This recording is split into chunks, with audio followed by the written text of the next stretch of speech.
Hello? Okay, let's get started. My name is Tom Gaze. I'm director of the Rockefeller. Okay, I'm director of the Rockefeller Institute, and I'd like to welcome everybody here to a wonderful event discussing an issue that is hard yet important and very close to interest of the Rockefeller Institute. Some of you may not know that much about the Institute. We're the Public Policy Research Institute for the State University of New York, an entire 64-campus system. But we're also delighted to work very closely with Rockefeller College at the University of Albany, and this, in fact, is a event that we worked closely with the college, Ray Kozlowski in particular, something we talked about, I guess, a few months ago, Ray, when we happened to get together for lunch one time. So the Institute does work on state governments and federalism issues. Usually we work on issues of governance and governing capacity. So we do quite a bit of work on fiscal capacity. We also do work a lot on the implementation of programs, though we also do work on how national initiatives, national purposes are carried out across this very diverse country. And that, of course, is a very important aspect of what we're going to be talking about today. So, but without going much further, I will turn it over to Ray Kozlowski, and thank you very much for coming. Thank you, Tom. I'd like to welcome you all to this symposium on immigration reform and state-level policy making. And I'd like to begin by thanking the MacArthur Foundation, whose generosity is making this possible. Also, the Rockefeller Institute of Government, who's hosting us here, and the staff who've been helping make this event possible. Also, we have the Rockefeller College of Public Affairs and Policy. That's my own college. I'm in the Department of Political Science, and we also have the Department of Public Administration in Rockefeller College. And then also the New York Latino Research Resources Network, or NYLER-Net. In terms of the topic here, gosh, the last few days, immigration, the politics of immigration, have been in the news quite a bit. There is this question about comprehensive immigration reform. Legislators have been working on this for many, many years. Think back to the year 2000, when George W. Bush first came into office, and there was all sorts of talk about having some kind of immigration reform bill. After 9/11, that was put on the shelf. 2004, again, immigration reform, comprehensive immigration reform is put forward as an idea. Bills are drafted and passed in the Senate in 2006, 2007, and then again, we're here again, 2013. So comprehensive immigration reform, what are we talking about? Well, it basically combines border control and worksite enforcement with a legalization of the unauthorized population already in the United States, and then also some kind of future flows of legal migration, whether on a temporary or permanent basis. But as Congress has failed to act, to be able to actually get those reforms through both houses of Congress, many states have acted on their own accord, taken matters into their own hands. And we have seen a whole deluge, really, of laws and efforts to put in new policies at the state level. Perhaps most famously, Arizona, which passed a law requiring police to check the immigration status of those that had been detained by law enforcement. Now, there are other state and local initiatives to, say, for example, recruit foreign students and high-skilled migrants to support economic development. We saw a bit of that being put forward by the governor of Michigan at the State Governors Association meeting last year.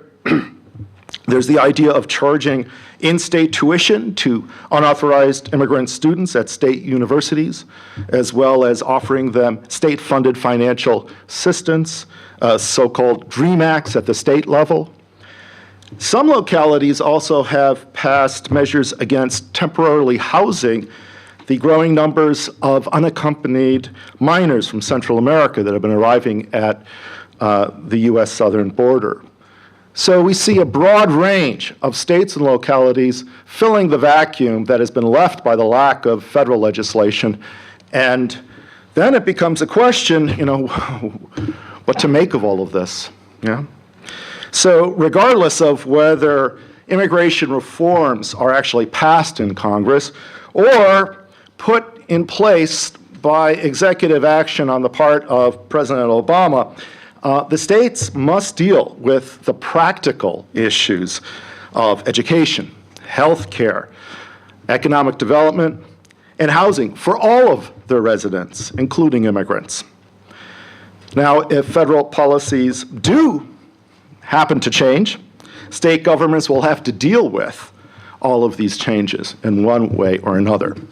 So, to help us sort through all of these issues, we've got a wonderful panel here, and beginning all the way over on my left, Michelle Waslin from the Pew Charitable Trusts, who manages the Immigration and States Project.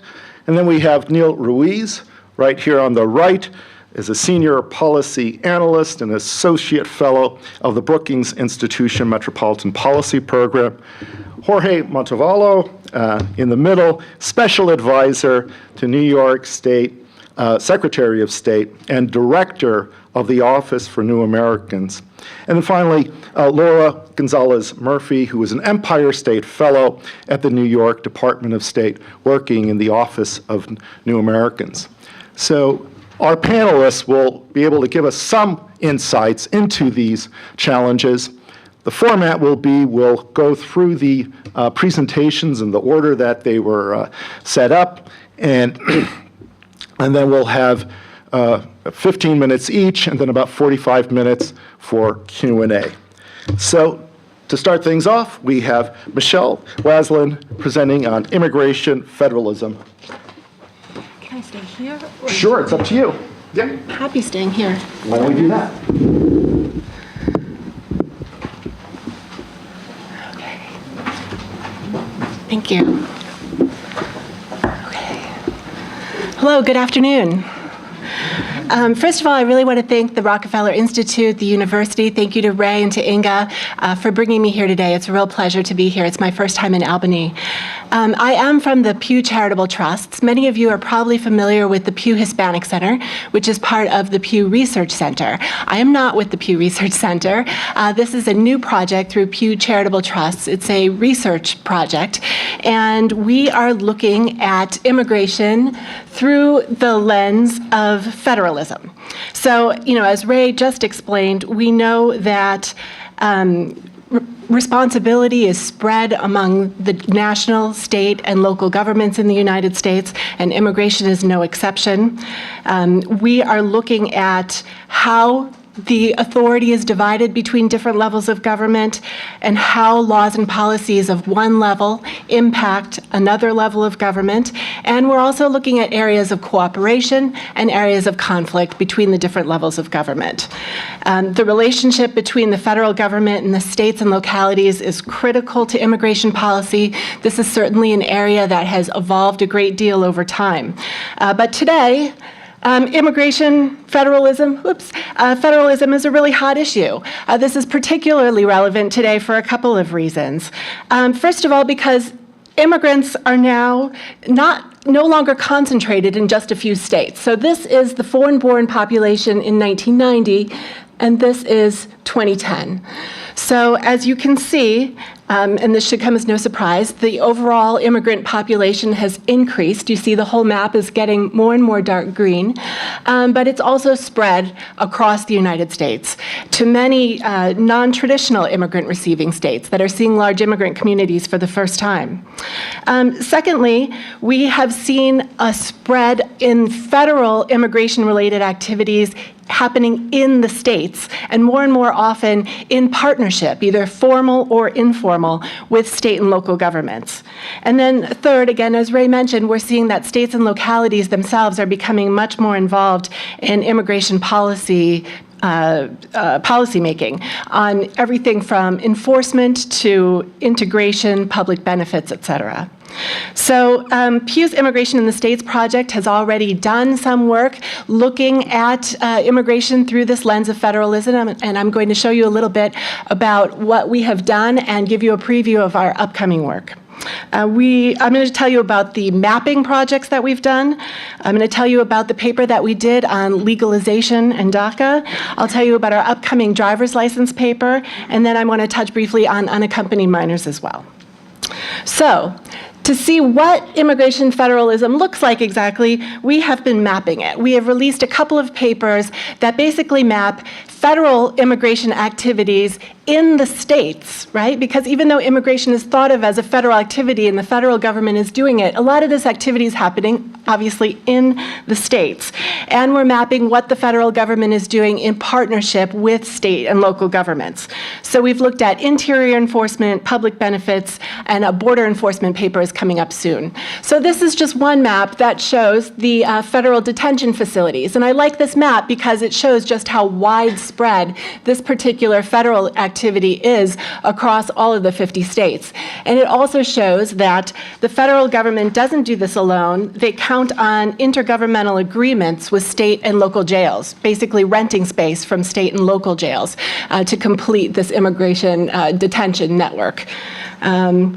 This is from our public benefits brief, and this shows which states have decided to supplement federal benefits with state-funded benefits that immigrants can obtain. So the federal government, there is some eligibility for certain immigrants for federal immigration benefits. The states may or may not choose to supplement those federal benefits so that more immigrants could be eligible for benefits. This also shows which states have taken a federal option to partner with the federal government to expand Medicaid to eligible immigrant women and children.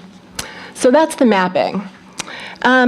To examine the impact of federal laws and policies on states and localities, we looked at legalization and administrative action. This is a paper that we released a couple of months ago. So again, we usually think of immigration legalization as a federal issue because, of course, only the federal government can give somebody relief from deportation or change a person's immigration status. However, when it comes to implementing these federal reforms, states and localities definitely do have roles and responsibilities. So in April, we released a paper that examines the roles of states and localities and guesses if the federal government were to implement a new legalization program or some kind of expanded administrative action, as we're hearing rumors of, what would be the roles of states and localities? So this is obviously very relevant today. So, first of all, we thought that it was important to look at the unauthorized population because since the last major legalization in 1986, the unauthorized population, just like the overall immigrant population, has grown and it's spread to many more states. So on this map, you can see that the states that are dark blue, so California, Illinois, New York, and Florida, and the states with crosshatches, which are Texas and New Jersey, had the largest total unauthorized populations in both 1990 and in 2010. So California still has the largest number of unauthorized immigrants, and over half of all unauthorized immigrants live in these 6 states. However, there are many more unauthorized immigrants now living in non-traditional immigrant-receiving states. So the 10 states shown here in green saw the largest growth in their unauthorized immigrant populations. On this map, it's shown as largest growth in unauthorized as a percentage of their state population. So there are two states, Texas and New Jersey, that are in both categories. They both had the highest absolute number of unauthorized immigrants and the highest growth. So again, for our paper, we looked at IRCA, the Immigration Reform and Control Act in 1986, and we also looked at the current Deferred Action for Childhood Arrivals program, DACA. And by looking at these programs, we identified 4 roles for states and localities in implementing a major new program. Again, this is implementation. We did not look at the impact, and of course, there's a large impact of these programs on states and localities, but this is just looking at implementation. And the roles that we looked at are outreach, documentation, education, and protecting immigrants from fraud. Outreach obviously means that states and localities may provide potential applicants with information about the program, the requirements of the program, and how to apply for the program. Documentation means that state and local governments might be the source of the documents that applicants need to prove that they meet the eligibility requirements. So for example, if you need to prove that you have at least a high school education, you need to get your high school transcript from your local school district.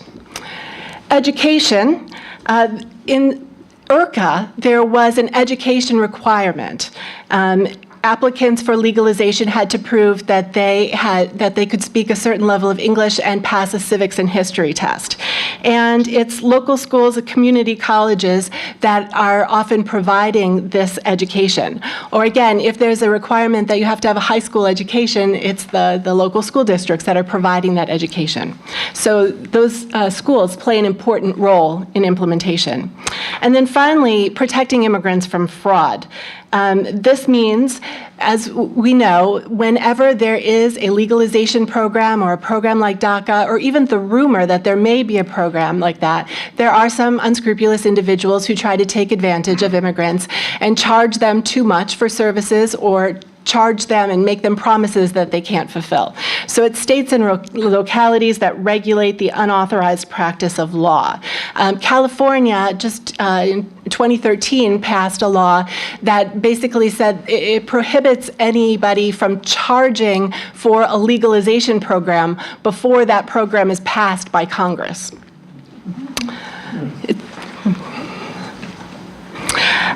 So our next upcoming project is looking at what states are doing on immigration, and we're looking at driver's licenses, another hot topic.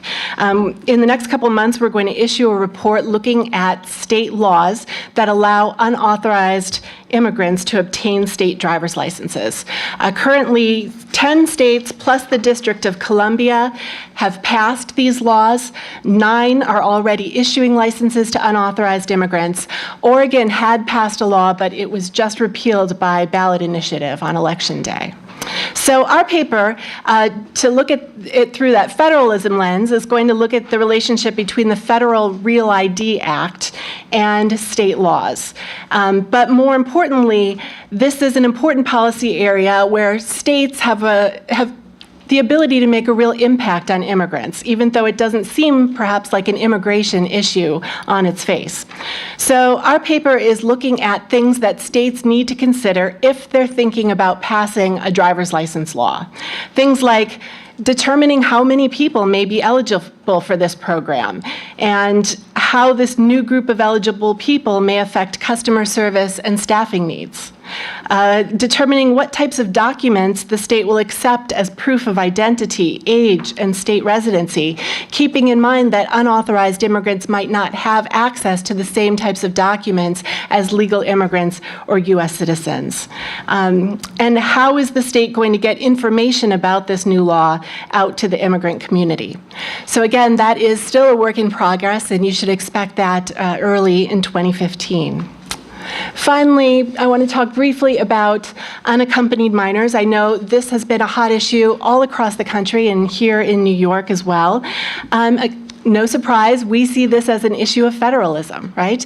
That most people see this as a federal immigration issue because it's the federal government that initially apprehends the unaccompanied minors, that houses them, and that is responsible for their continued immigration proceedings in immigration court.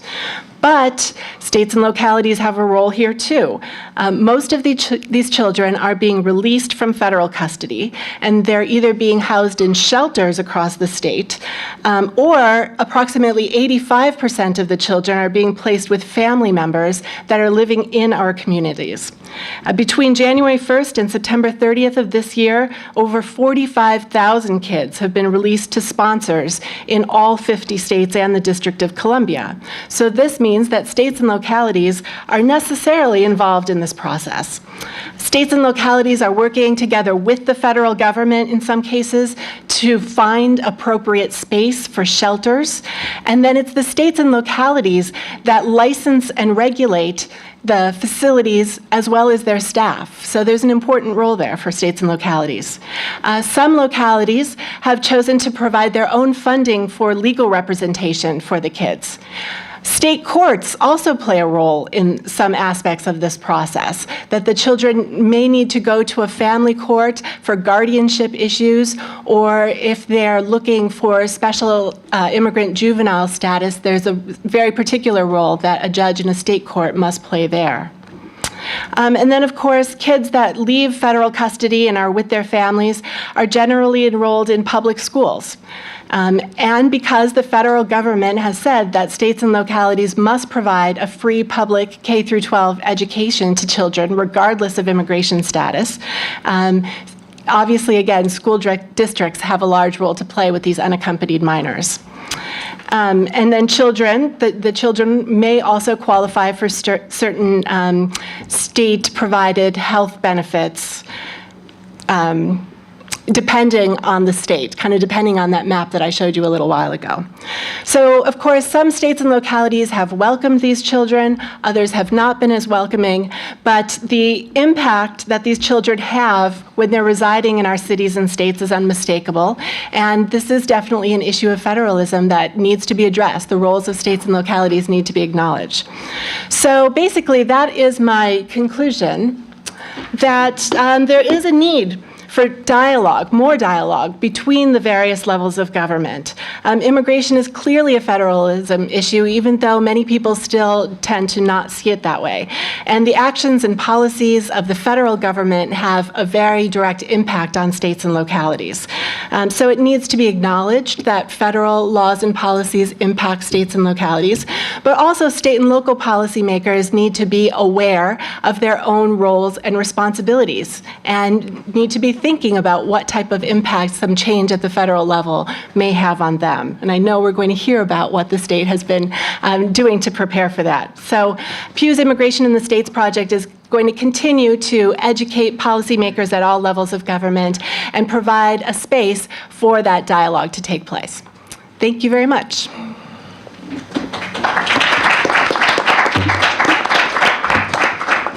Thank you, Michelle, and you gave such a great overview of all of these different issues, many of which we're going to ponder moving forward. And to help us next with this will be Neil Ruiz, who will give us a presentation on the geography of foreign students in higher education, origins and destinations. Okay. Thank you. I'll do it from up here so I could see my PowerPoint. There. Well, thank you very much for having me here. It's a great pleasure to be here and to really, as in the last couple of weeks, we've seen a lot of things happen. We had, an election with now a Republican-dominated Congress. We had, this idea of a presidential action that we've been waiting for such a long time. And then we also had just recently this past week at the APEC summit where President Obama met with the Chinese president and actually came up with a visa agreement about foreign students and really having this flow because of the large economic relations that we do have with the two largest economies in the world, China and the United States. So within all this background, What really happens, though, I'm going to present here is about foreign students, which are very important for kind of global economy. But their immigration is felt not just at the state level, but really at the local level. This is your cities, your local regions. And so first off, the U.S. is the global hub of higher education. We have 21% of all foreign students studying anywhere around the world. Second is the United Kingdom, followed by Australia, France, and Germany. And with all this growth, even if we have 21% of all foreign students around the world, it only has made up 3% of all higher education in the United States, and it's been consistently like that for the last 6 decades.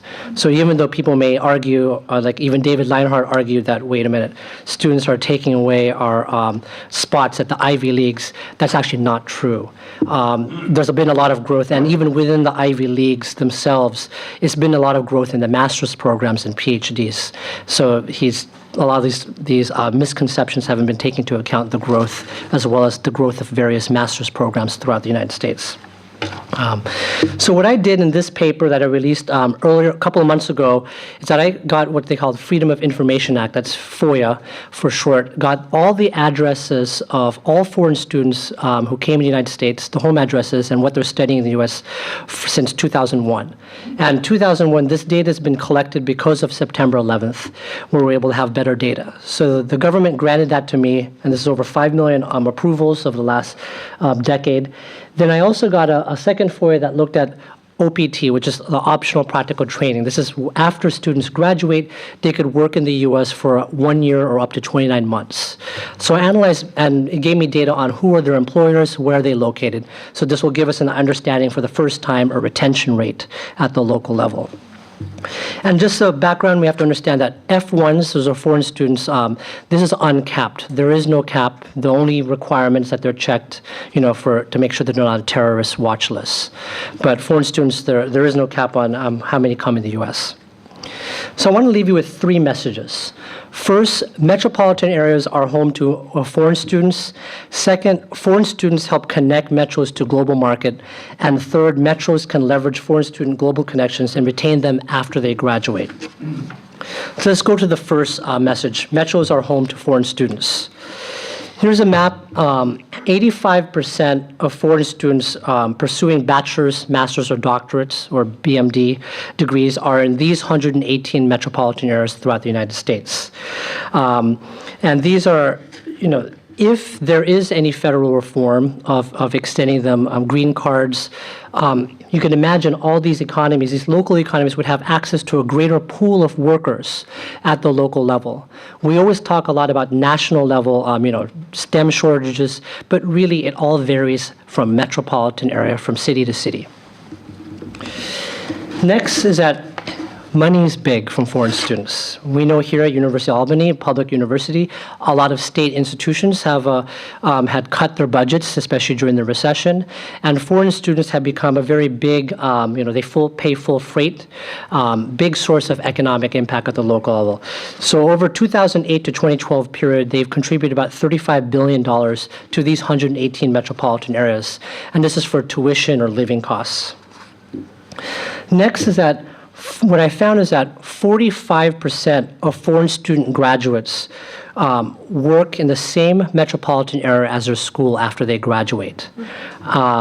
This is using the OPT program under the optional practical training.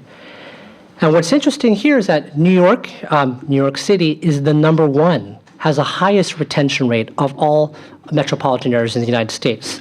75% who graduate from a New York university stay to work for a New York City employer. And that makes sense. New York is a very big economy. You have a lot of employers, a very diversified economy. Then you have Honolulu, Hawaii, and that must be the weather. But it also is, they have a big tourism, hospitality industry, and a lot of students come from Asia, do want to study there and do stay, and with language skills is very important for all the tourists coming from Japan and China and Korea. Then you have Seattle, home of Microsoft and Amazon, Miami, Las Vegas, which is a big surprise to me, and I'll talk more about it in a couple of slides. So I'm going to give you a flavor of just 4 metropolitan areas, mostly focusing here in New York State, but I'll give you an example from Las Vegas. So New York City, this is the #1 destination in absolute numbers of foreign students. Over the 2008-2012 period, you had over 100,000 foreign students on F1 visas studying for higher bachelor's or above. This is about 44.5 foreign students per 1,000 students in general in the New York City area. Top schools, Columbia is the #1 recipient, NYU, CUNY, and in Stony Brook. And you can see here about over 30% are studying in this, STEM field, science, technology, engineering, and math. But the most popular major, 25% of students in New York City schools are studying for business management, followed by engineering, visual arts, computers, and liberal arts. Then what this data was able to show me as well in the study is what are the top hometowns of each metropolitan area. So New York, the #1 hometown is Seoul, South Korea, followed by Beijing, Shanghai, Mumbai, and Taipei. And then, as I said earlier, 75% are staying to work under the OPT program after they graduate. Next, let's look here at Albany. You can see here we have about over 4,300 foreign students over this 5-year period. 38% are studying for a STEM degree. You see here the University of Albany is the #1 recipient for this area. But then you have Rensselaer Polytechnic Institute, which makes sense, and that's where a lot of the STEM students are going to, followed by Union College and Skidmore. You can see here the most popular majors, business and management, 21%. Followed by engineering, liberal arts, social science, and computer information sciences. And where are most Albany's foreign students coming from? It's mostly Seoul, Beijing, Shanghai, Chengdu, and South Korea, and Nanjing. But then Albany, different from New York City, doesn't retain many of the foreign students who study here. So only 30% who graduate choose to work and stay in Albany for an Albany employer. Next is Buffalo, which is large. I mean, you have about over 13,500 foreign students there. And you see here, University of Albany is also a very big recipient of foreign students. But you also have other institutions as well. But about 30% are studying STEM. Education is the top major of foreign students there, almost 26%. Engineering, business, and health professions. What's interesting here is that Toronto is the #1 hometown of foreign students there, and this makes sense. It's much closer, and followed by Seoul, Beijing, and Singapore. And also Buffalo, like Albany, also has trouble retaining foreign students. They only retain about 26% of them under OPT. Now let's go to Las Vegas, and I like to give this as an example because it's not that big of a population, but it's a big immigrant gateway of all immigrants in the United States, kind of the last frontier of immigration in the U.S. And it also has suffered a lot from the recession. So you see here, you have only about 12% of studying STEM, but a lot of them are going to UNLV, and most of them are studying 67% business or management at UNLV in particular. They're mostly coming from Seoul, Singapore, Hong Kong, Beijing, and Busan. What's interesting here is that they're retaining their foreign students after they graduate. And I was wondering why this puzzled me, so I started talking to the businesses there in the school, and I found that UNLV has a very good niche hospitality management school. And the gaming industry is very big there, obviously, with the Las Vegas Strip. So foreign students from Asia are coming there to study at UNLV's hospitality school. They graduate, they go immediately under OPT to work for a Las Vegas Strip, a hotel gaming industry. And, Las Vegas is the hub of global gaming. But most of these gaming industry is growing in Asia. So they're working there, and they're helping open up, managing the gaming industry, the expansion of Las Vegas gaming casinos in Asia. So that's very fascinating. This gives us some promise of, as we think about here in New York State, and I know that Bruce Katz and my program at the Metropolitan Policy Program Brookings is really involved in helping you kind of think about the economic development plans here, is to really think about these global connections and what you can do, especially in the niche areas, niche industries in each metropolitan area here in New York and throughout the U.S. Last message is the second message is foreign students connect metros to global markets. You can see here that the large majority of foreign students, they're coming from upper middle income countries. You can see the growth, about 509% growth. And you also have a high growth of high income non-OECD countries. And this is mostly coming from the Middle East. Saudi Arabia in particular had almost 1,000% growth in the last 5 years. And this has a lot to do with King Abdullah's scholarship program, where they're giving full ride scholarships to Saudi students to study in the United States. And now we can look at the flip side. What are the hometowns? Where most hometowns coming of foreign students coming to the U.S.? You could see here the number one sender of foreign students to the U.S. is Seoul, South Korea, followed by Beijing, Shanghai, Hyderabad in India, which is actually the number one sender of STEM students to the United States, Riyadh, Saudi Arabia, Mumbai, Taipei, Hong Kong, Kathmandu, Nepal, and Jeddah, Saudi Arabia. And you can see what's interesting is that a lot of these cities are very fast-growing and emerging economies. 75% of them are coming from really large markets. Their hometowns are very big, and if you think about it from a business standpoint, these foreign students are now having the language and skills and connections from their hometown abroad, and now their new hometown here in the United States that they're studying for 2 to 4 to 6+ years if they're doing a PhD program. And then 73% of them are coming from very fast-growing in terms of GDP per capita as well. So they're coming from fast-growing emerging economies.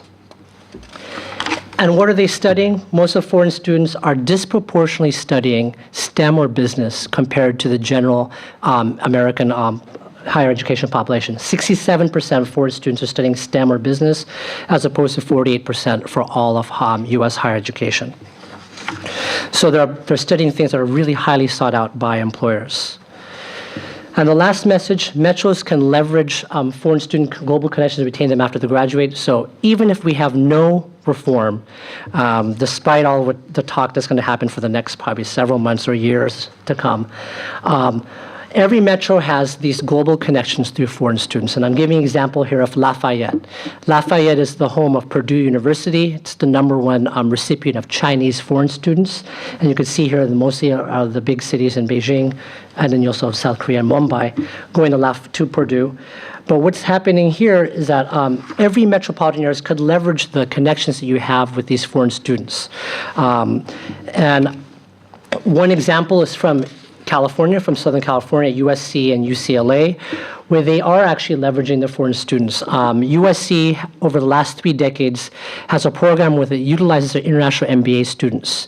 They have this course for their international MBAs that's required, and they basically provide consultancy services to local Los Angeles businesses who want to globalize, who want to build their export plans. So it's been very successful. It's been built in their curriculum. The professors of McKinsey, former McKinsey director, so they really are coming up with high quality plans for Los Angeles-based businesses. UCLA does the same thing, but more for importing businesses from abroad going into LA. So this is something that I believe that could be scaled up, something that can be done here in New York. I know Syracuse, I've spoke to them. They've been thinking a lot about this, and I know New York State's been thinking about this, especially with Export New York. And another thing is to think about foreign students are really, we may not be able to see the measure of their impact besides the dollars they're bringing in now, but they have, in the future, their alumni. They're from their hometown away from home. When they come to the U.S., they'll always remember going to school here in Albany, going to school in Lafayette, and they understand what's going on there. And here's an example of Chairman Cho of Korean Airlines. He's the chair of Korean Airlines. He went to University of Southern California. He loved it so much in LA and USC. He sent all his children there to go to school. And he does a lot of business with LA, and LA has a big Korean population, and Korea is a hub there, of course. But what's interesting is last year, he's going to be building the tallest building west of the Mississippi in Los Angeles. So this is really his hometown. And I really believe here in Albany and everywhere throughout the U.S., you do have these cases. You will not see them now, but in the future, foreign students really have a big impact on your local economies. So to leave you here then, foreign students help grow the U.S. economy. They are a bridge back to the local economies, both here and back hometowns abroad. 2/3 of them are studying high-demand STEM and business fields, and 45% of them work and stay in the same metro area after they graduate. The big problems that we see in the federal level, If foreign students want to stay, there is no, F1s are considered non-immigrant visas, so there's supposed to be an intention to go back home.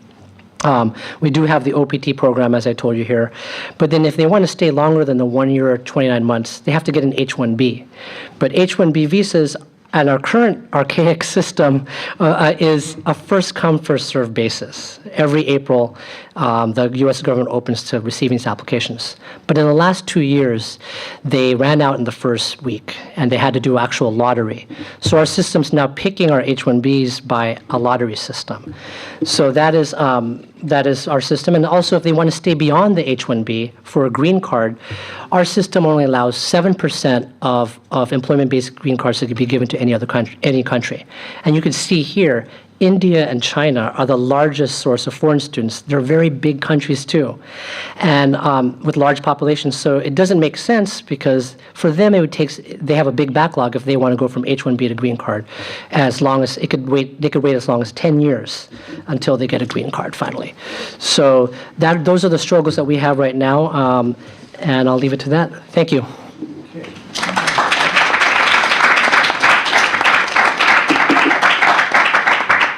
Thank you very much, Neil. You really highlighted this, and thank you for the data on Albany. This is really useful, I know, for us and for our thinking about our university. Next, we'll have a presentation by Jorge Montalvo on states as laboratories of democracy, immigration, and New York.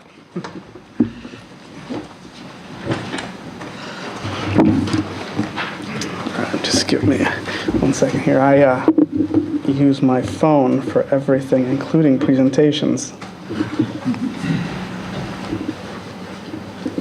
right, very good. Well, thank you, Ray. I want to just start off and let you know what I'm going to cover. I'm going to talk about, I think what we're all here really to hear about is kind of the role of state government in this whole world that we call immigration. And then I'll walk you through what we're trying to do in New York, as New York, we believe, is a state of opportunity. We'll talk about the Office for New Americans. Then I'll talk about the cornerstone of our work, which is these Office for New American Opportunity Centers. And then I'm going to close up with, even though it's not up there, because it has been brought up, some work on the unaccompanied minors and what we've been doing in the state, because I think it's something that I think not everyone understands, because it's quite complicated as to what's been going on with the young people that have been coming here. So I think we start off as what is our role when we talk about immigration and immigrants? And I think it comes back to contextually kind of where are we as a society right now? I think for a long time we saw, and if you think of immigrant as an immigrant movement, as a social movement, you can say that at some point, and other movements have in the past, have found wanting to have large change happen with local effects. And so I call that using Hamiltonian means to achieve Jeffersonian ends. Since I figured we're in a think tank of public policy, I think I can talk this language, even though my career started as a chemist. So I really dabble in this as opposed to, anything else. But I think today what you see more of, and I think what we hear more of, are really local work around this issue. And I think it speaks to what the two presenters before me spoke about, which is how do localities or on the ground, our neighbors and our neighborhoods and those that then respond to us and we hire to represent us, how do they work within this larger context, or in this case, localized change affecting larger action? So again, the Jeffersonian means to achieving Hamiltonian ends. And so we've, as we think through this as policymakers, we say, well, where's our role? And I think that we as a state, and states, not just New York, but the other 49, have a distinct role kind of in between, bridging the two. And in that case, I like to think that the federal government then sets immigration policy. So they say who can come in and out of the country, right? But at the same time, then the states, advance immigrant policy, meaning once you're here, how can we make sure that you have the same opportunities everyone else has?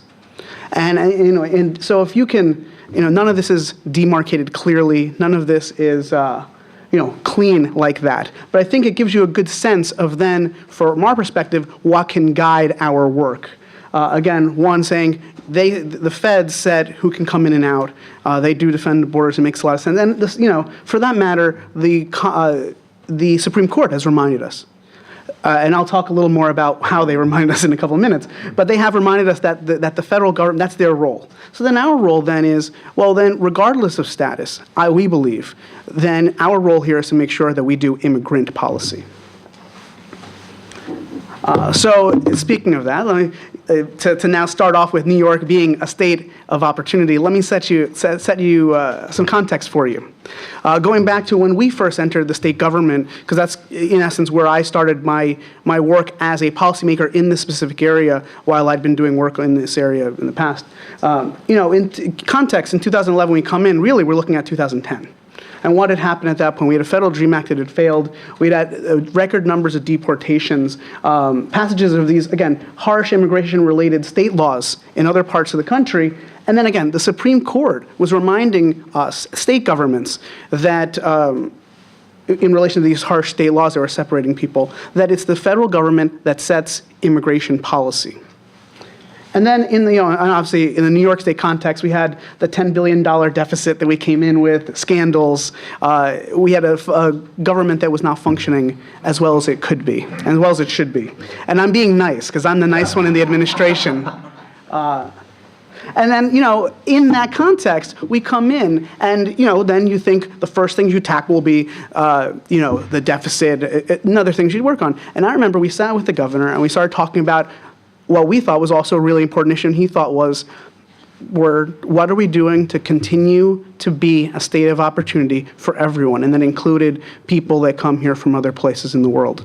And so we, at that point, we said, this is very important. We need to take this on and show people that there are other ways in which state governments can act beyond building a fence, beyond passing state laws that are harsh and in some ways are asking to racially profile. There are things that we can do as a state government that can be, again, once remind everyone that we are progressive capital of the nation. And that's what we started out with. So to give you guys a little more context about the New York, you've heard some stuff about New York overall, and the data in particular about our graduating immigrants, our foreign students, is very interesting. But to give you a sense, New York State has about 4.2 million New Yorkers, and as a reminder now, when we once thought of immigration or immigrants moving to New York, we always think of our port of entry, New York City, but they're all over the place. They're in every part of the state.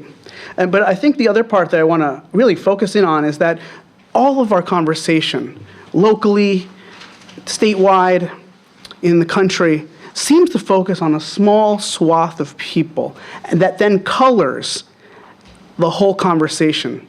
When, just breaking down very similar, we have 2.1 million immigrants who are naturalized U.S. citizens who've taken a pledge that they, and you should hear this pledge, it reminds me of when I had my confirmation, do you renounce Satan and all its work? It's a very serious pledge. I appreciate it, but it's a really kind of strong thing that they've said that they're pledging themselves, they are part of this country. Then there are 1.56 million LPRs, or legal permanent, lawful permanent residents. These are folks who have documented status here. In New York State, we have about 625, maybe a little more. It's difficult because they're all projections, undocumented people. That means 85% of foreign-born people in the state of New York are authorized to be here. This was from previous numbers. This does not now include the young people, the dreamers who have received deferred action. That number then goes down.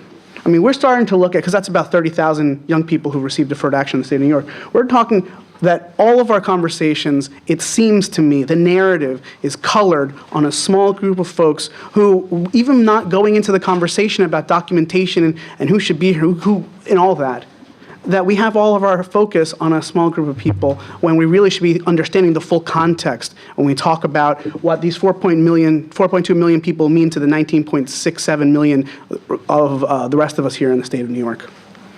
And again, they're all over the state. Hicksville, Long Island, in Brentwood, obviously in Albany.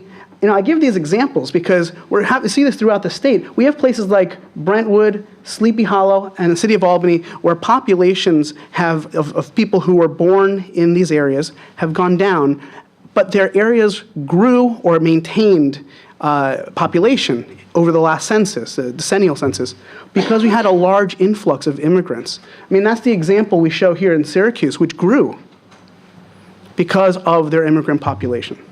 Even places like Staten Island, New York City grew, but Staten Island's native-born population decreased between 2000 and 2010. But their overall population went up because they had a large influx of immigrants. And at one point during the last 10 years, it was the fastest growing census tract in the country. So I think that, again, contextualized what this means. It means that immigrants are, throughout the state, are stabilizing our communities. Well, we would have seen larger, and as you know, living here in Albany, I lived here for a couple of years, for 4 years.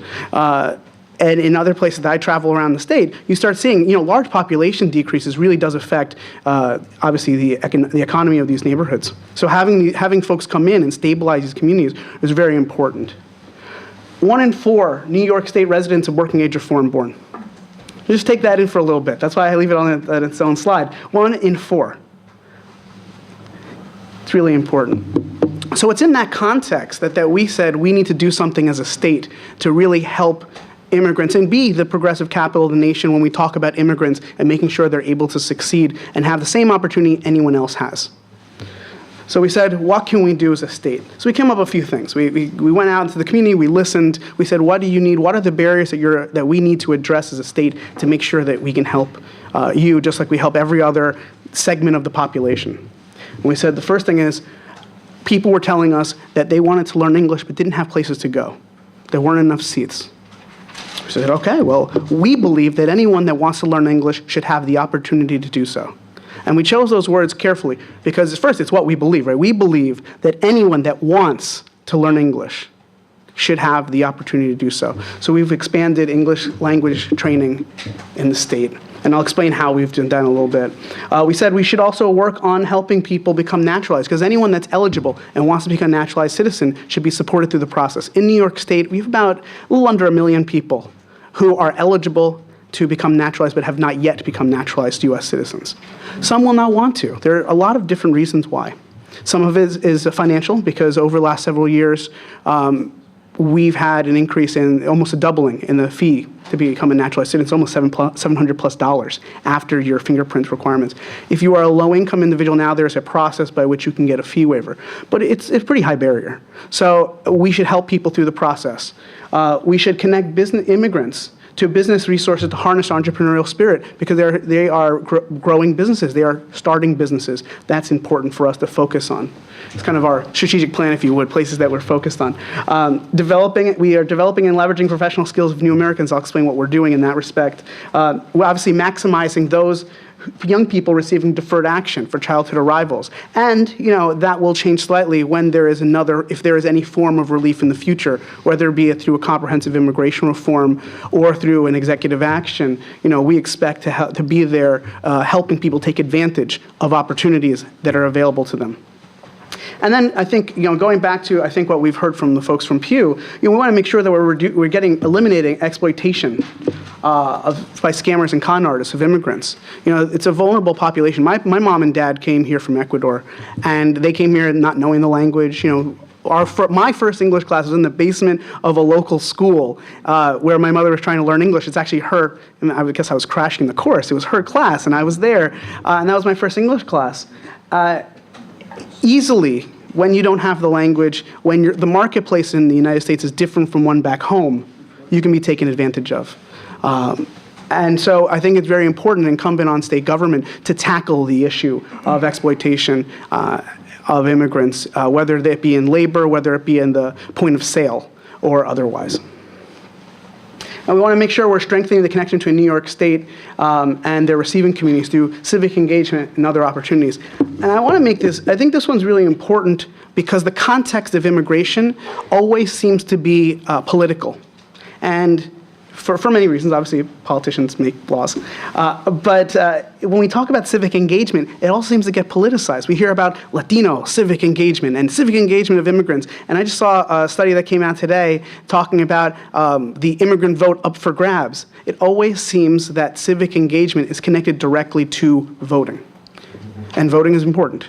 Right? We don't have enough people in this state that vote, and we should have more people coming out and voting and having a voice. Yet it's not the only form of civic engagement. Some of the most important civic engagement happens when communities, people in communities, come and volunteer at their local rec center, at their local big brother and big sister, organization. These or in our case in New York, in some cases in New York City, or in the Hudson Valley or in parts of the southern tier, after Irene, Lee, and Sandy hit, having people come out and help each other after a storm. So our focus in this area has been to say, immigrants are already volunteering. We don't acknowledge that they are part of the volunteer pool. How can we better attract, just like for anyone else, better attract immigrants to do volunteer work that continues to contribute to their communities, because at times they're not directly asked. They're thought of as the people we serve from organizations that do this work. They are the growth sector for volunteer managers at nonprofits. What can we do to better harness that energy? And at the same time, it's a great way for immigrants to feel more like other people in their community see their value, because when they help someone, they feel good. The community sees them as someone who does good. It's a real great way of creating some type of sense of community and being part of what we call the family of New York. And then again, marshaling state resources to better serve new Americans was also a key theme of what we do at the Office for New Americans. Our example we use is, when deferred action for childhood arrivals was announced, we needed to get into action and say two things. First, how can we help young people take advantage of this opportunity? The Dreamers have a chance to stay in the country, get a work permit, and in New York State, you can get a driver's license if you're DACA eligible. What can we do to help them? And at the same time, we know that young people and their parents will be scammed. Scammers will be out to take advantage of them. What can we do? And what we did was create an interagency task force to look at all the issues. How can we get information out to people? What can we do to crack down on scammers? We issued emergency regulations at the time that changed advertising rules affecting notary publics. People who are notary publics in other countries, the word notary public means you're a lawyer. So some people that don't know the language may say, oh, well, this person is what they call notario, or they know that means lawyer. They can go and get help there.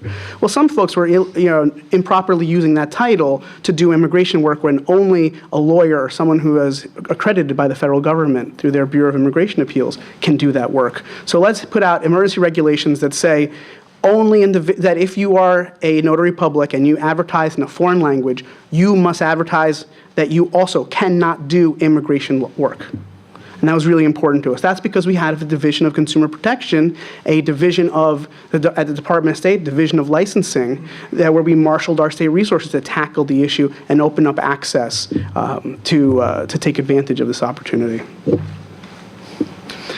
The cornerstone of our office and the work we're doing comes down to a network, an infrastructure we've created called the Office for New Americans Opportunity Centers. We've stood up in a matter of 7 months, we stood up 27 offices around the state.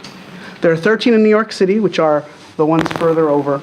And then here you can see the other ones that are outside of New York City, dotting the Hudson Valley, Albany, and then Buffalo, Rochester, Syracuse, Ithaca, Utica.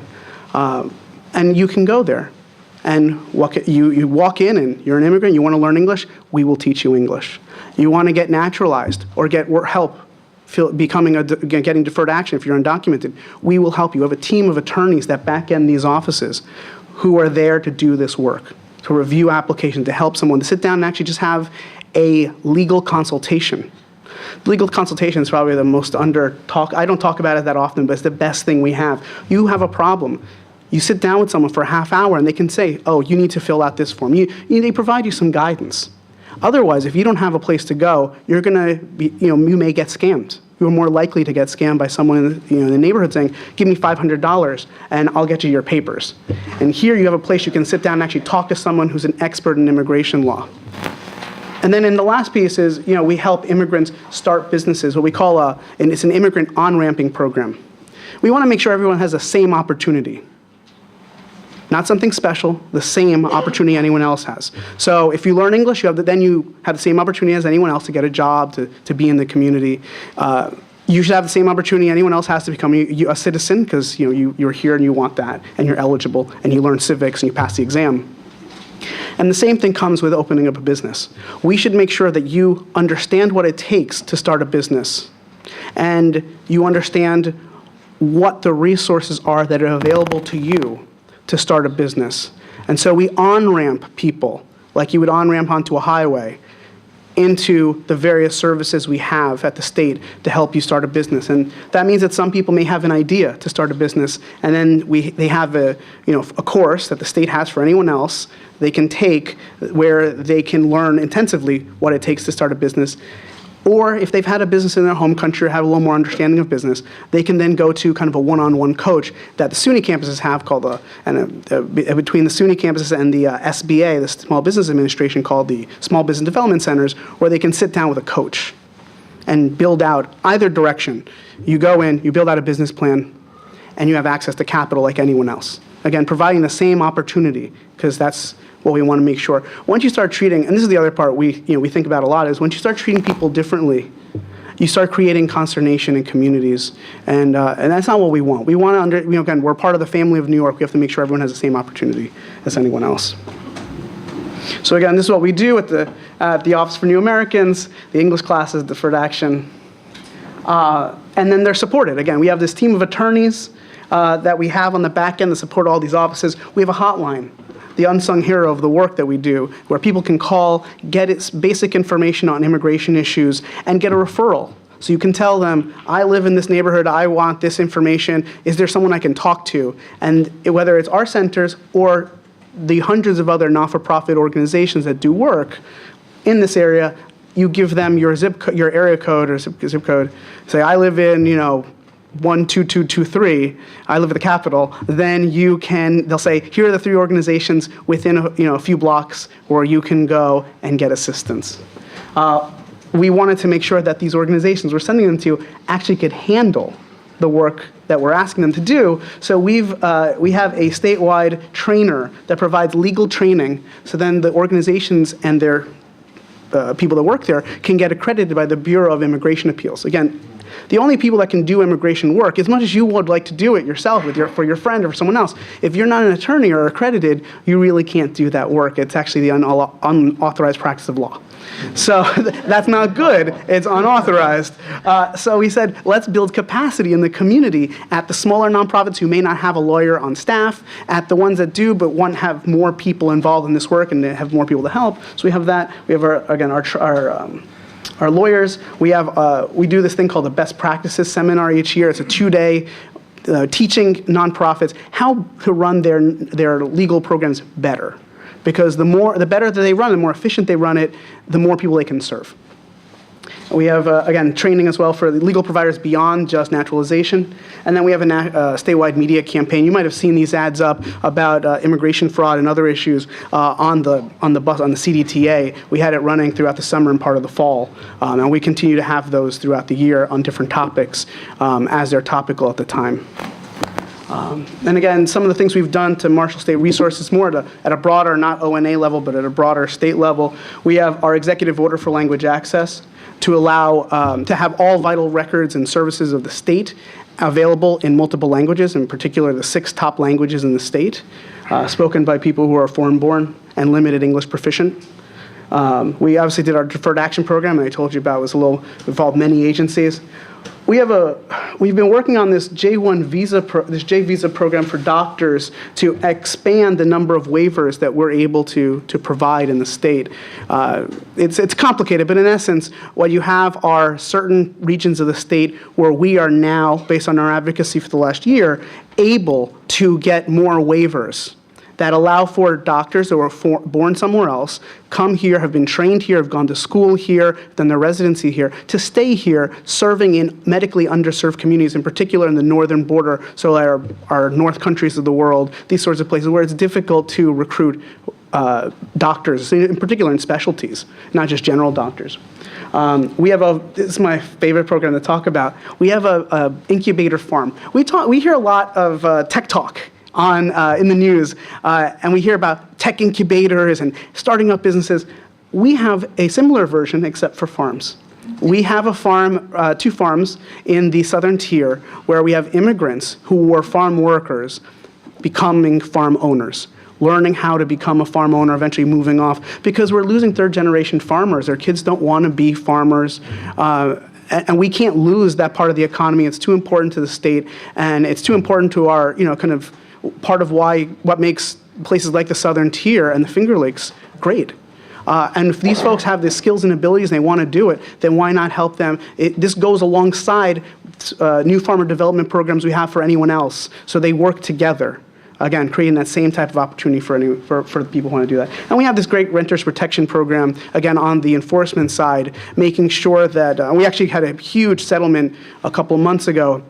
1,500 apartments were going to leave their low-income status, their ability to have a cheaper rent in New York City, Brooklyn and Queens, because the landlord was intimidating these individuals to leave their apartment by asking them about their citizenship status and about their status in the country, which you are not allowed to do. Because again, it's not our role as a state government to say who can come in and out of the country. That is the federal government.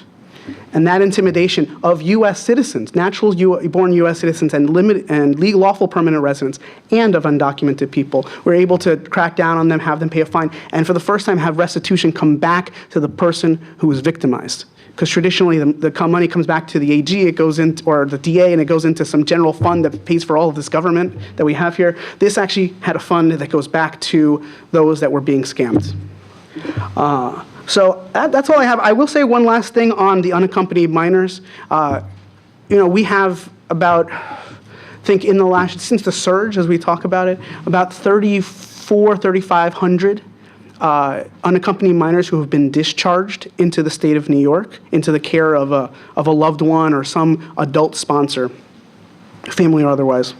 And most of them, when you look at the numbers, are a quarter of them about in New York City in the 5 boroughs, 3/4 of them outside of the 5 boroughs, in particular Long Island. They really didn't make it past Rockland County and Westchester. You have some numbers, Westchester about 200, but really we're talking about 2,300 on Long Island. And so it's a large number, and it's something that people didn't expect. At first, before the numbers came out, people thought it was a New York City issue, but it's not. It's really a Long Island situation, and we've been working since day one to try to make sure that people have equal access to schools. Because you may have seen in the Times and other places a crackdown by the state education department on school districts who are not enrolling or systematically diverting some of these young people into other classes that are not regular school. So we have been trying to do our best. We also have I think it was like 3,400 vaccines from the state health department that were issued to centers that were housing these young people to make sure that any that they may have used, although most of these kids didn't have any health issues, there were really good vaccination programs back home by a lot of nonprofits, but just to make sure they were prepared and ready. And there were most of them were flu shots because, it's that time of the year. So we've been trying to take care of these young people. And you may have seen in New York City, the city council put up some money to help assist lawyers who have for years, because it's not a new issue of unaccompanied minors coming to the United States. For years, there have been nonprofits doing work in the court system. There are 5 in particular who have been doing, representing these young people. The city now has added a little bit more money to add additional resources. So then the new increase above what had been seen can now have access to lawyers. So it's something that we've been watching and continuing to pay attention to. The numbers have gone down as far as new young people coming over the border, but it doesn't mean they're not already here and needing their fair shot at what may or may not be a chance to stay here, or their fair opportunity to make their case. So that's what we've been doing, and we'll have to take some questions, I think, right? Thank you so much. Thank you very much, Jorge. Having seen the Office for New Americans evolve, I have to say, and studying this for over 2 decades, New York really is a pioneer. And just the new thing for me is this farmer development program, which is really exciting, I have to say. We have about a half hour for questions and to our speakers. We are recording this, so we're going to ask that you wait Until you receive the microphone, please identify yourself and direct your questions to one of our panelists. So, who wants to go first? Right here.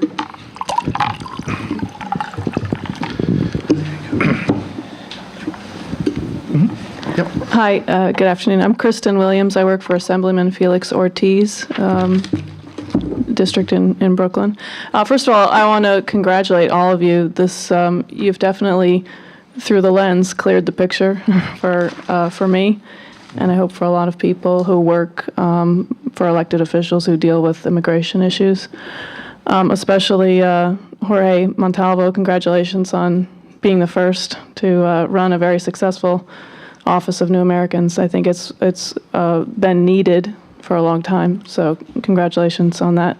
I have a kind of an elemental question about immigration. I'd just like your feedback about that. What we say we have 4.2 immigrants in New York, and that we have 2.1 naturalized citizens. So these are foreign-born individuals who now are citizens, have voting rights. Why do we still call them immigrants? And would a change in the vernacular of this topic maybe help change our attitudes toward it? Yes, we agree. And then if you'll notice, our office isn't, as in other offices for immigrant affairs, this is the office not of, but for new Americans. We made that change already. Yeah, and that was a really important, from the beginning, we wanted to make the point that that this is, first of all, for the community and for new Americans, for immigrants. And really, usually it's foreign-born people. That's why the vernacular and the people just use immigrant interchangeably. We call them new Americans, regardless of, and we say, there are past waves of immigrants, right? So we say, like, past waves of new Americans. These people want to come here and live a better life for themselves and for their families. So, I believe that the term New American is, I think, more descriptive of the folks who are here and want to be here. And we, if you'll notice, we said, I think you could have picked up on this, in our services, we do not ask documentation status. Our services are irrespective of that. So we don't ask, with the exception of when you're going to apply for naturalization, or we ask, are you eligible? We work through eligibility, because so we don't want to get anyone in trouble. We want to make sure that everything is accurate on the application as given to us.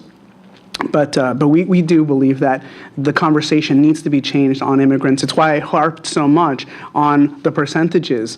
We focus so much on a group of people, which, again, they're still people. But I think that if we start using the terms like New Americans, that we better understand who these folks are, why they're here, and how we are just like they are, here to live their life and to try to make a better life for themselves and for their families. Anybody else want to question? Yes, I'm Professor Kevin Shanley, Emeritus at the History Department. And this is just a question to the panel in general.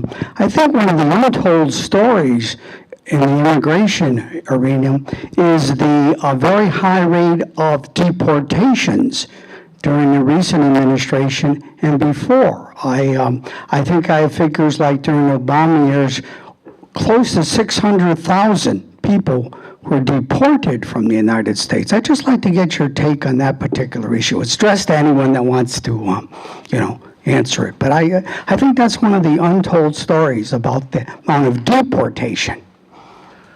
Anybody want to take that one on? I'm not shy. No, I think that in the communities, if you start reading some of the community papers non-English, you start seeing a dialogue about the president and deportations. The numbers are higher than they've been under any other president.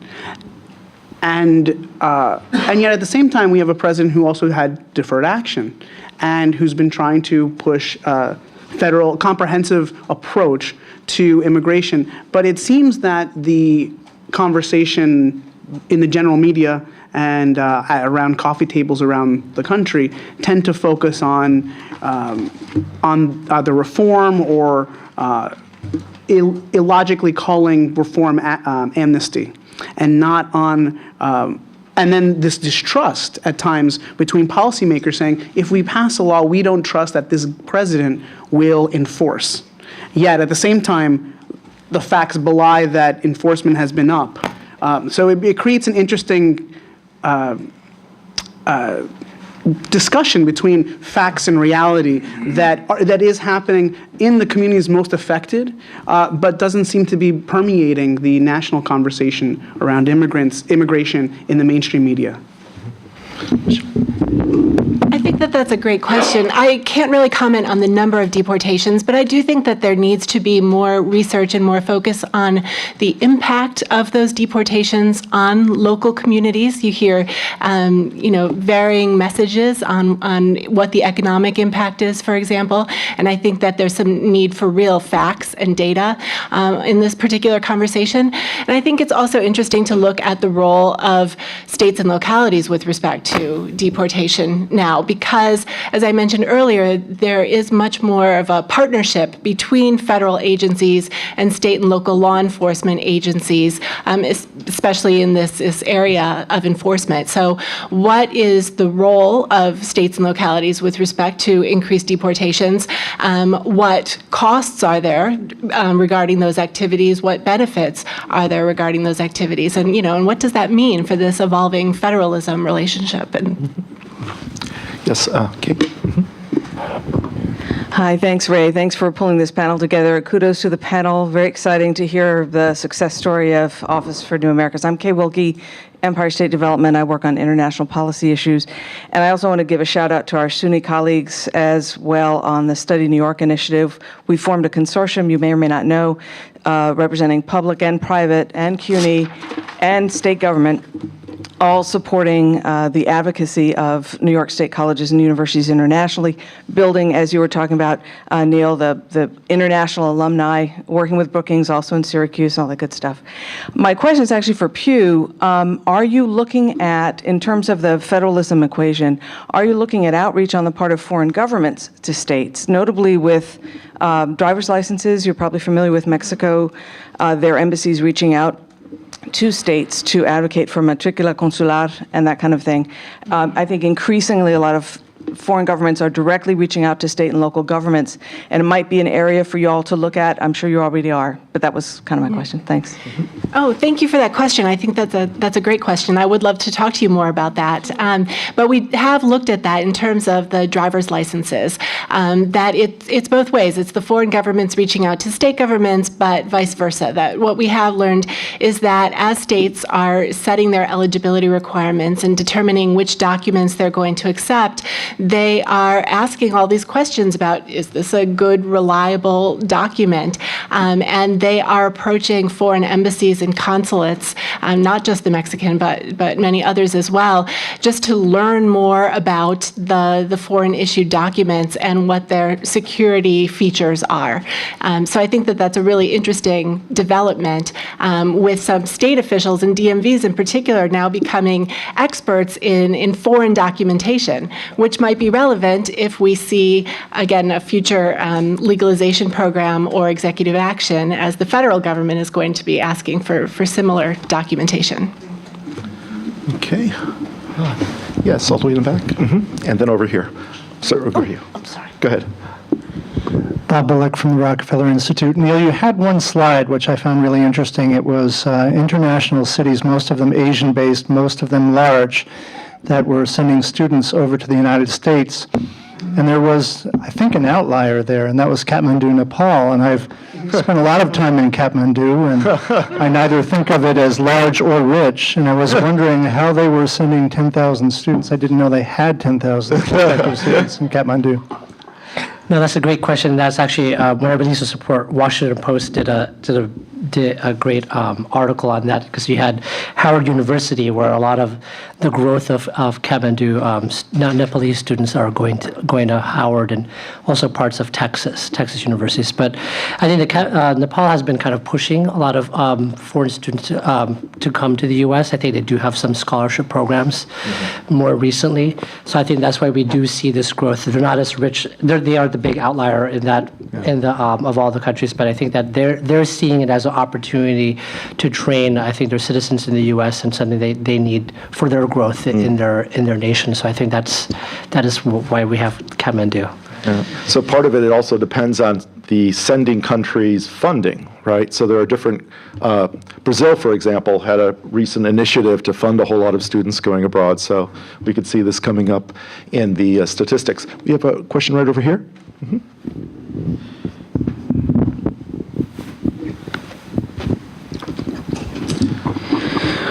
Yes, hello. I am actually my name is Christopher Ortega, and I am a student at the University of Albany. And my question is directed towards towards the whole panel, or whoever wants to answer the question. It's on the subject of the minors, on exactly how this, more curious as to how this entire thing actually started, because the surge from what was released was due to I guess, I don't know if it was a rumor that got started in Central America or something of that matter, that that minors that were able to cross the border were able to get legal status if they were, if they had parents here in the United States. This was only in regards into Central America, such as El Salvador and Honduras. The only country that was not privy to this was Mexico. So how did this whole thing, how did this entire rumor actually start, where the kids, 11, 12, 13, 14-year-olds coming over by themselves without parents to try to reach the parents here in the United States, thinking that they would get legal status? Laura? Yeah.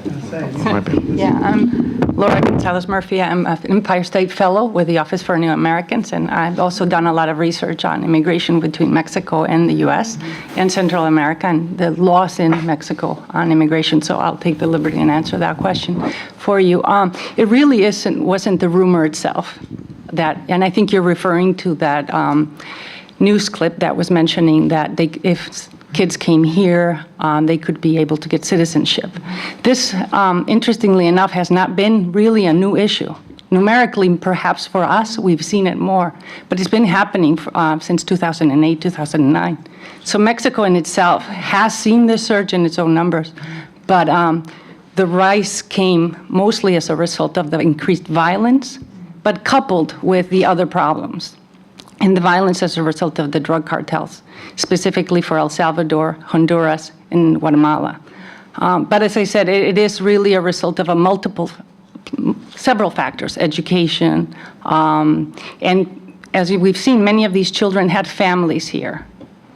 So there was already a network established for them to come here, that idea of coming. But to stay and be given papers, it was really more of a rumor. That's not really the reason, specifically. Does that answer your question? Yes. Yeah. Right here. This gentleman right here. And we have a few right close by. He's just handed over. Hi, Bob Turner from Skidmore College. Again, thank you very much for putting together the panel. My question is, again, for Ms. Waslin from Pew. Obviously, with the expansion of opportunities for state and local policy making, we're going to see a greater variation in policy outcomes, and there's greater opportunities for states to sort of use that discretion for either more sort of punitive or integrationist policies, as you've documented. I was wondering if you could sort of comment on the politics of these issues at the local level, and to what degree you're seeing the sort of emergence of strange bedfellows policy making. A lot of people have sort of commented, we've sort of seen the shift from punitive towards more integrationist policies, and I was wondering if you would say you've seen that, and to what degree that's the function of sort of immigrant or new American forces, or are there other sort of business or other interests that are driving it? Thank you. Thanks for the question. And that really tees up our future research. At this point, our project has not really dug in deep on the wide variety of state and local policies, but this is something that we are going to be working on very soon. We are working to build a database of state immigration-related legislation over more than 2 decades. And so when we have all of that data, so thousands and thousands of pieces of legislation introduced at the state level, we'll be able to look at that and see trends. We'll see trends over time in terms of the numbers of pieces of legislation, the types of legislation, passage rates. We'll be able to look at, within a particular state, what are the trends in terms of state legislation, geographic regions, et cetera. And then we can also, match that with some other socioeconomic variables to try to find out what may have been the factors leading to particular types of legislation and what the impact of particular legislation was. So thank you for the opportunity for the commercial there, and be on the lookout for that from Pew soon. Irene, and then Sally. Hi, I'm Irene Lurie. I'm a former senior fellow here at the Rockefeller Institute. And when I came here, I started asking the question that Michelle has been asking, and what is the role and what can be the role of the states regarding immigration.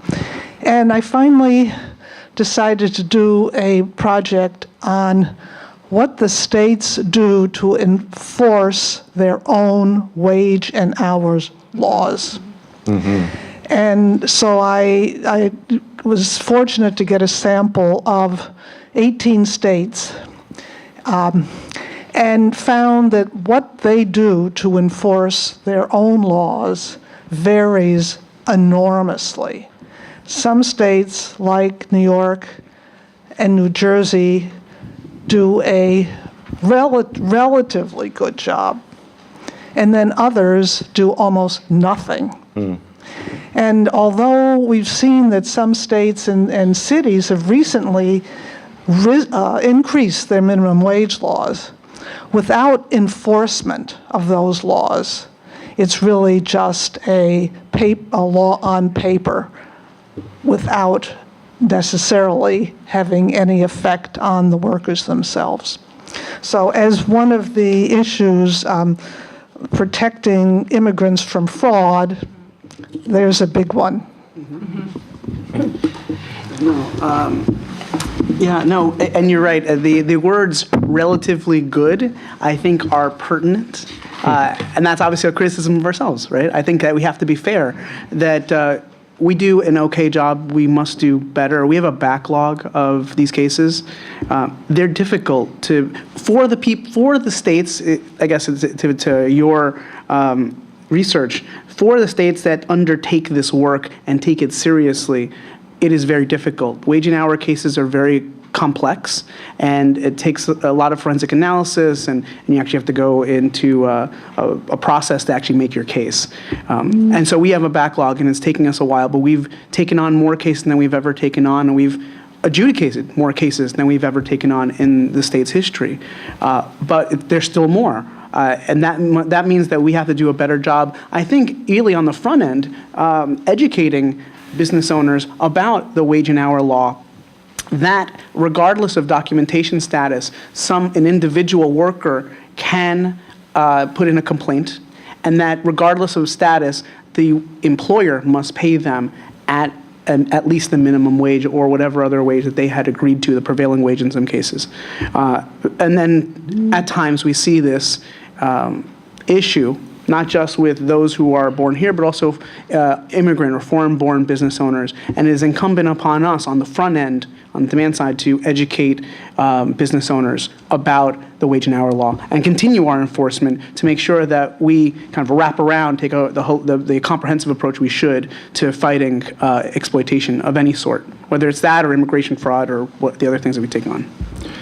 Can I just add, I think that you make a really good point, because, everything you just discussed, it doesn't have the word immigrant in it, right? But it comes back to the fact that immigrants are people and they're workers. And the enforcement of labor and employment law versus the non-enforcement of that law can have a very profound impact on immigrant communities. And so we have to remember that states and localities, what they do affects immigrant communities beyond just what they label as immigration and immigrant policy, right? So I think that that's a good reminder to all of us.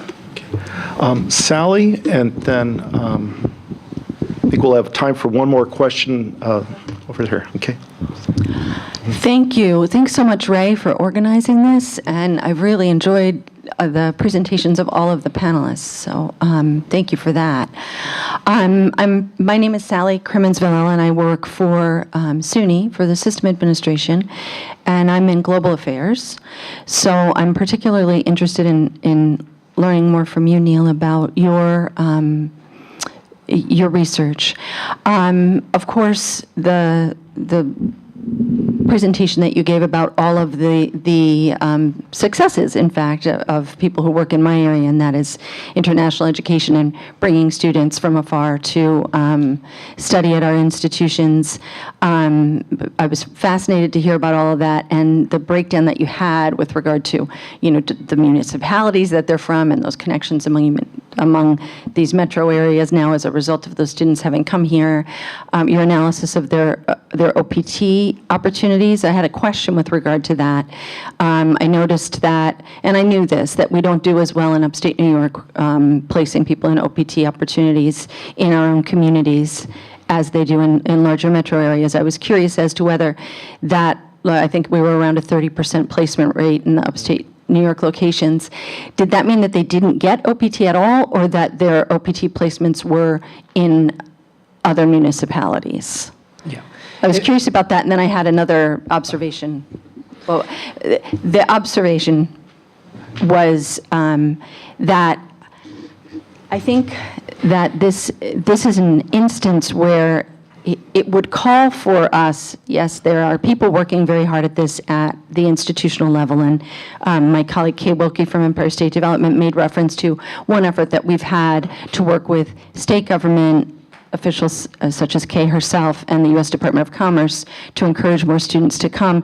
But your presentation, Neil, would lend itself to a much more nuanced strategy than the one that we've been employing up until now, and that's the conversation that I would love for us to be able to have. So I was interested in knowing if you could talk about, is anyone having those sorts of conversations in other places that you ran into along the way? Yeah, those are good questions, good comments. First off, in terms of the OPT, that's so this data that I got has the OPT with the employer names of the graduates as well as the city and state they're located. But there are a proportion of OPTs that you could stay for 1 year or 29 months if you have a STEM degree, and you could also just be unemployed as well. That could be the case, or not have that placement. So, but the data just shows us where they've been placed after, they graduated. So that's what I have. So it doesn't tell us, New York placements are low, but it tells us that a lot of them are not getting placed, they're going elsewhere. And in terms of conversations, yes, I'm having a lot of conversations with various metropolitan areas throughout the U.S. Actually, I was just in New York City. They're actually 3 weeks ago or 4 weeks ago talking at the WEST conference, the World Education Services. They had a big conference there for all educators and really trying to understand, what can metropolitan or cities do or institutions do better to educate them about the OPT program. And one thing that I'm noticing when I talk to different universities or places around the United States is that it's hard for a lot of, students report, they go to OPT and a lot of employers are scared also to employ someone in OPT, invest a lot of training, because the first year of a work is usually just training, first year or two, especially in the computer occupations. Think of Microsoft. You're really you're training for the first 2 years until you get a hold of what you're doing. So a lot of employers are scared to use the OPT because it's uncertain. Are they going to stay after the 29 months or a year? Am I going to be able to get an H-1B? So it's a big problem, I think, that I hear. In terms of executive action, just to spin off, we have to remember the OPT program was an executive kind of decision. It wasn't made by Congress. And it is something that has been, there's a possibility for executive action in this area. Because George W. Bush he's the one who extended OPT to 29 months for STEM degrees. And Obama also in 2012 extended the definition of STEM. So I think there is a possibility of an easy executive action possibility for this that could affect a lot of education institutions and foreign students after they graduate. So that's something to watch for. Okay. Got a question over here, and I think that might unfortunately be the last one. Yeah. Hi, my name is Kathleen Fazio, and I work with the Assembly Task Force on New Americans. And we just had a hearing looking at like what the state's role is in caring for the unaccompanied minors who end up living in the communities. And two of the big issues was that they need legal representation and also an access to social services. And I was just wondering if that's a role that you see the Office of New Americans playing somehow in helping them connect both to legal representation as well as the healthcare and mental health services and whatnot. And I don't know if you have the capacity for that, or if you, in the upcoming budget, will be asking for more funding, maybe. So to tackle the question, and thank you for that, and thank you in particular, I should mention the task force is overseen by Assemblyman Marcos Crespo from the Bronx, and we worked with him for the last year on a bill that we passed and is signed as model legislation for the country that cracks down on people who defraud immigrants in immigration work, and created 2 new felonies. First time, 2 new felonies in the state that say that you should not do this, that it's a felony, along with the ability for the victim to be to take a private right of action against their victimizer. And these are a big deal because usually those type of things are difficult to get through a legislature. In the same bill, it codified the Office for New Americans as a permanent part of the state government. And that made the Office for New Americans the only office of its kind in the country created by statute. The few others that there are in the country are by executive order. And that's a really big deal because we're the first and only, and really shows a commitment, not as a New Americans initiative, but as a dedicated part of the state government. To your question about the unaccompanied minors, I think that there is a role for the state government in ensuring that these young people, while they're here, are treated fairly and have access to what they should have access to. The state has a thing called Child Health Plus, or what we call SCHIP, which is a state-funded, and it was one of the reasons we got some color in one of the charts, state-funded health program for young people, for kids, that's free. So these young people are eligible to get their Child Health Plus and actually have health insurance. And that is funded by the state.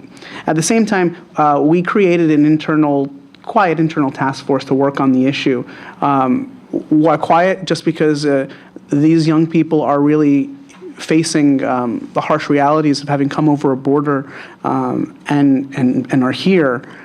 It's already difficult enough. They don't need attention thrown on them. They just need help.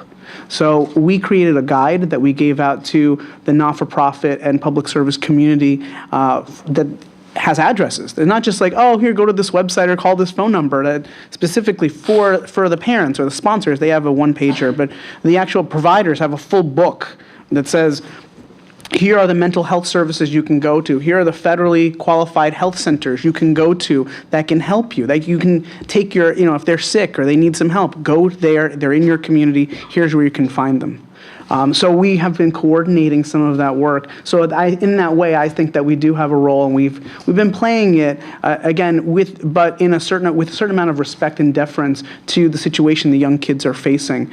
When we saw, and you probably saw this at the same time, an uptick in the conversation around these kids in the Times and otherwise over the summer, the next day. And we spent a lot of time. Secretary of State and I actually spent some time in the immigration court. The next day, when after those articles, swarms of reporters started showing up to the immigration court, and it made it uncomfortable for the young kids to be there. They're already afraid to begin with because they don't know what's going on, and they're scared. They're trying to get legal assistance, and again, having gone through the traumatic process of crossing the border, it's already difficult for them to talk to a lawyer, let alone having cameras flying around and people trying to interview them and ask them questions. So we've been trying to just kind of be respectful of their situation, at the same time providing them access to the things that anyone else would have access to. Okay, well, thank you very much, Jorge. And that's all the time we have for our formal sessions now, but I would like to invite you all to move over to the next room. We've got some coffee and cookies, and our speakers are available to speak with you a bit more on an informal basis. But before doing that, I'd like to thank Michelle, Neil, Jorge, and Laura for all of the insights that you've shared with us.